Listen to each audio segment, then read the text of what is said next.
Happy Thursday, everyone. Happy Thursday. Welcome to Susie Say That. Today's topic is the hand that you were dealt with, the hand of life. I'm comparing it to your life, the hand that you were dealt with. Every one of us were dealt with a hand. Some different than the others, but they were all hands of life.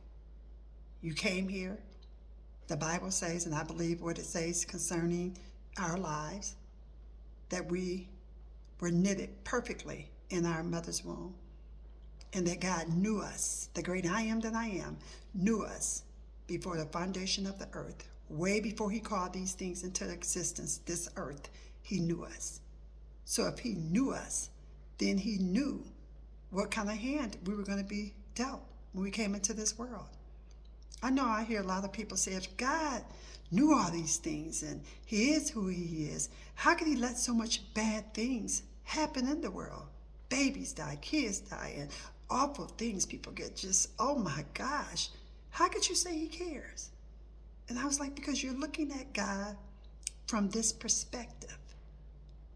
He gave us a hand. He knew all things.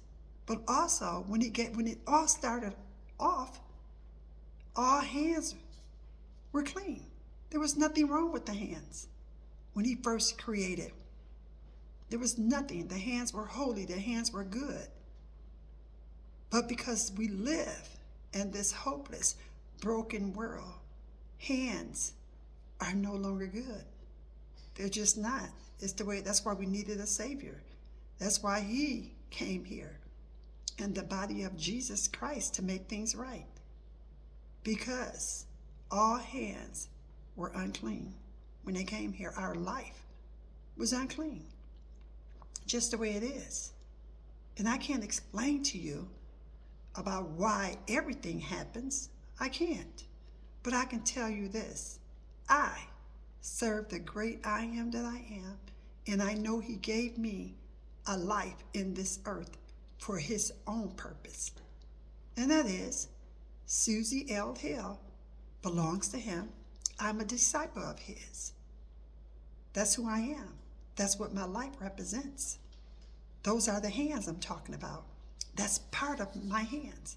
In this hand, I have children that I love so much. They're part of my hands. Grandchildren, which I love so much. Love my children too, but the grandkids, they do something to you. They really do. However, this is my hand. Mother, father, siblings. And I get a chance in this hand to change my life. I don't have to repeat the curses because I know what's in my hand. I don't have to follow behind falsehood because I know what's in my hand. I changed all these things that was in my hand for the good. If there was drama, chaos, madness within myself, I learned how to change those things with the hand that I was dealt with. So many things have happened in my life, and I'm definitely not going to share today or complain about any of it because all of it brought me to the hand that's good. The hand that's good. The hand that's good. And good means, to me, the hand that's peaceful. Yeah, I still have some issues that I deal with, sometimes. But however, I'm peaceful. I am peaceful. I'm all right with God with the hand that I've got. I'm okay with it. I'm okay with people. If they're not okay with me, it doesn't matter because I'm okay with them myself. The hand. I learned how to take this hand that was in despair, my life, that was in despair, that was a teenage mom that raised some amazing children with this hand. Let me say that again. A teenage mom that raised some amazing children with this hand. They're not on drugs. They work jobs. They're citizens that create positive things. They're not causing chaos everywhere they go. In and out of jail, on drugs, they're not. But that was in my hand because I knew who was in my hand with me. And I didn't want my children to have all that stuff going on. So I changed my hand. I did. Me and God. I wasn't by myself.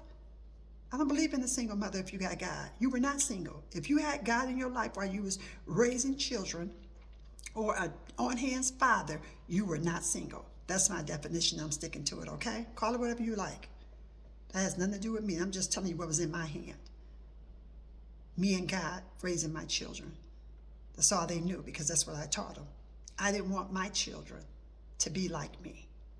I didn't want them without hope, hopeless and broken, and just always just feeling bad about themselves. So I lifted them up when they were little. It was in my hand. And I changed it, the brokenness.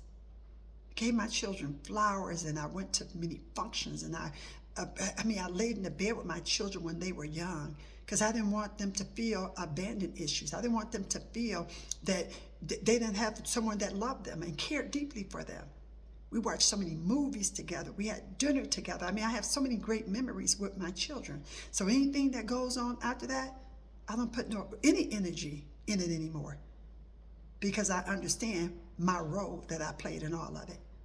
My hand, my life decided to do something different.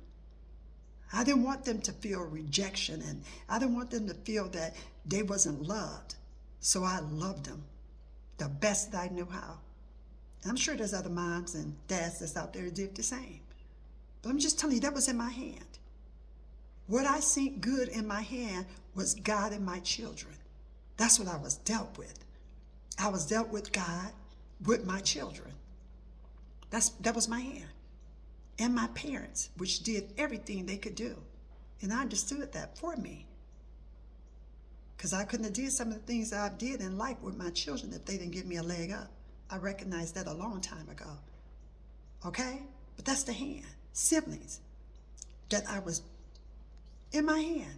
But I had options in that hand. And in that hand and that options, you get a chance to change the playground, the playmates. You get a chance. If you don't want to ride the Ferris wheel, you don't have to anymore. That's in your hand. If you don't want to get on the roller coaster of death, you don't have to, because that's in your hand. You can change it. You can now ride the safe rides if that's what you want to do. You don't have to have the chaos and all these other things that come in your hand. Yes, we live in this hopeless, broken world, but this is our hand. No one can take our hands away, our life. I love that scripture where Jesus says that. No one can pluck them out of my hand. Father, you gave them to me. No one can pluck them out of my hand. No one can pluck you out of your life without your permission.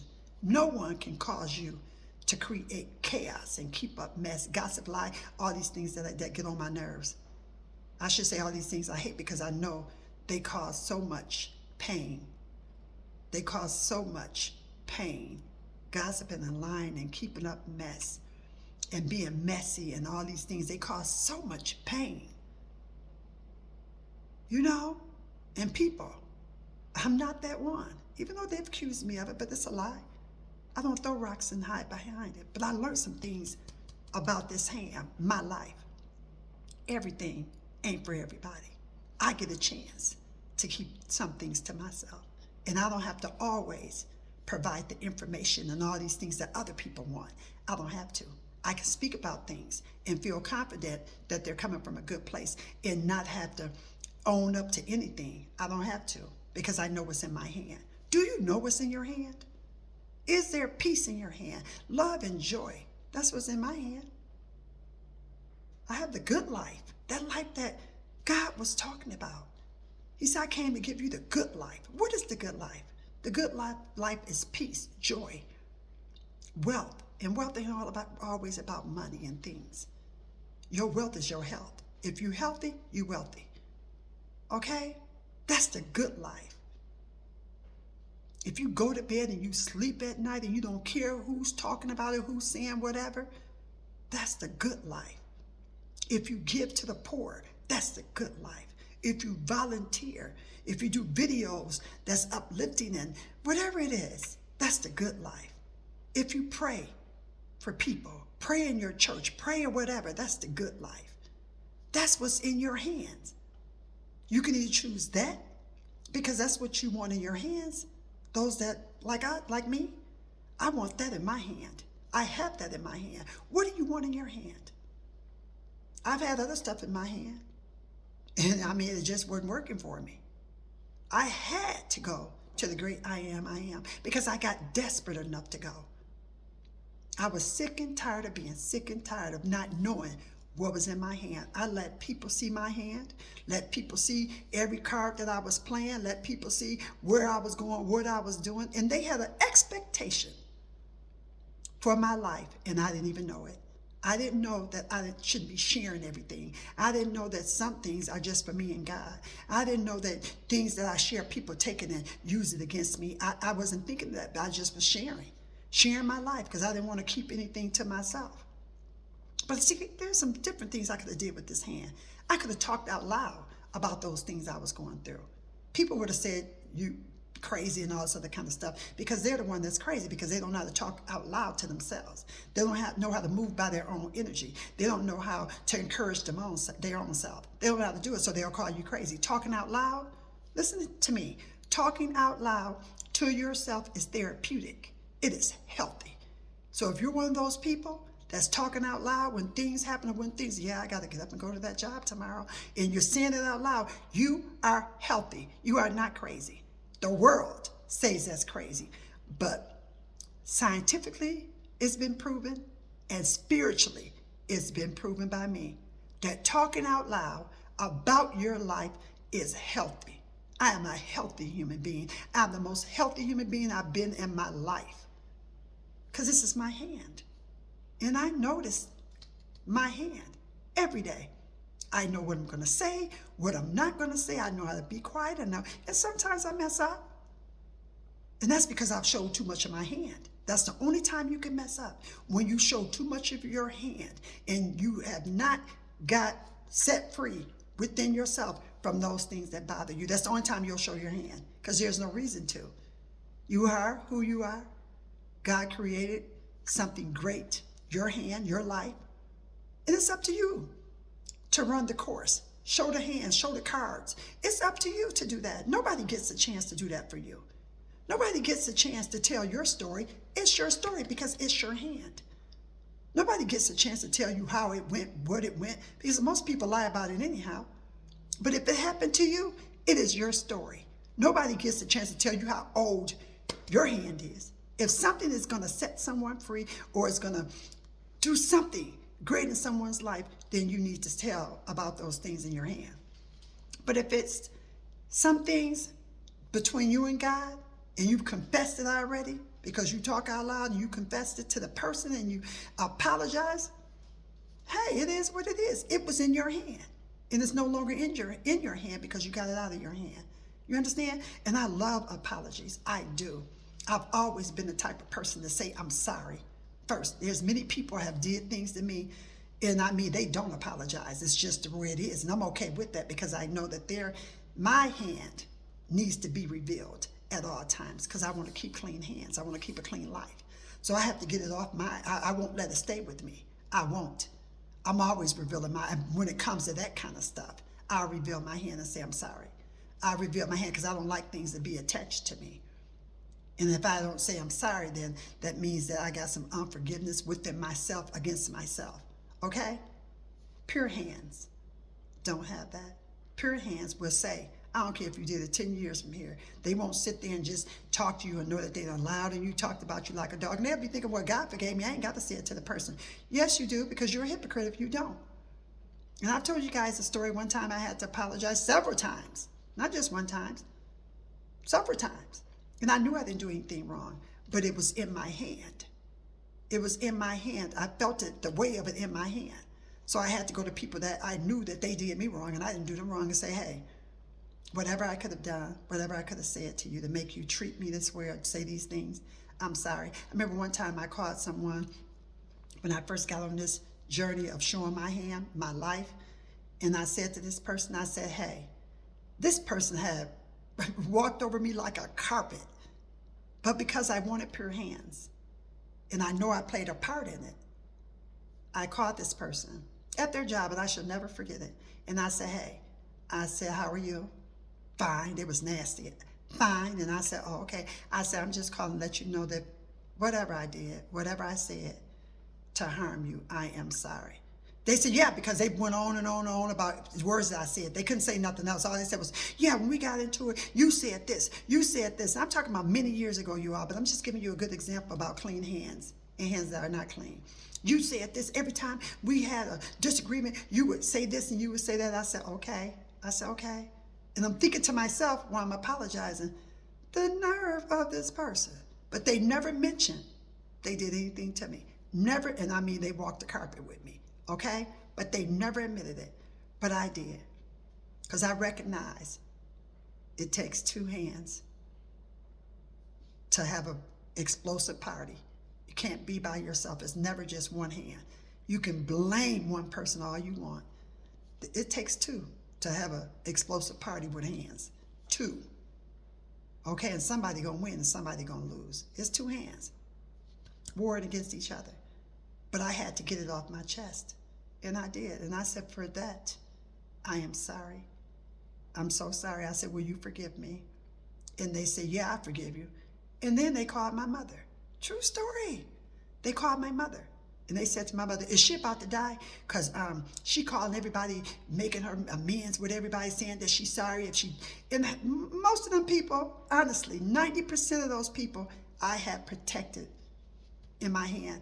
I'd never done them wrong, and I can say that. I'd never done them wrong, and most of them. But that person, when I called and said, have I ever hurt you? Have I ever harmed you? One person, another person says, yeah, when we were kids. And I was like, okay, that's fair. What did I do? You did this and you did that, and we got into a altercation, and this is a family member. And I said, for that, I am sorry. I am sorry. They never said, yeah, they never admitted it, because some people don't want clean hands. In order to have clean hands, you got to remove that stuff out of your hand. And you got to do something different. See, the apologies that I've given in my life to people that I know I never did anything to, they were valuable in my hand. They were valuable. Those apologies were valuable because that's all I had to say if I did. And then sometimes I wouldn't say if, I'm sorry for hurting you. And some people would say, you didn't do anything to me. And I said, maybe I said something, maybe I did something. They said, no, you didn't. And I said, okay. And I went on. You understand this? It's what you do with the hand that you have. Maybe today, you need to do that. Get something off of your chest and get it out of your hand, out of your life. Maybe God is telling you to come a little higher, that you're winning. When you apologize, you are winning. You've won. You've won when you can apologize.